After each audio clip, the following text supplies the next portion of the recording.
Thomas, can AI actually accelerate board-level innovation?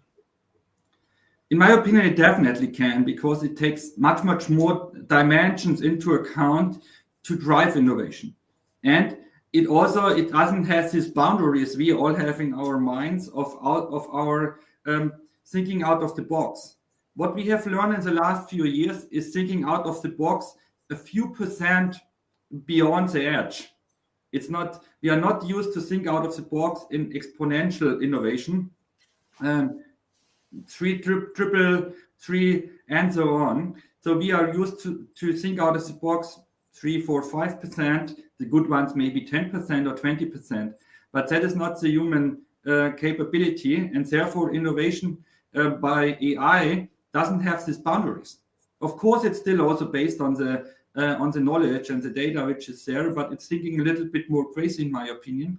And it's coming to different ideas, and it's also having good rationales behind that, why this innovation should be good. And it's giving you different point of views. We always talk about bias of AI. In my opinion, if you train the AI in the right way, and if you configure it in the right way, it could have much, much less bias than most of the people. So we are two guys which are already a few years in the business. We have a lot of bias, and we have a lot of knowledge in our mind where we know this doesn't work, this is not good to say, and so on. And of course, we try to push it away, but it's not easy to do that. No. And therefore, if you train an AI in the right way, it can push back this bias, and then it can go much beyond this innovation. And of course, it can speed it up like hell.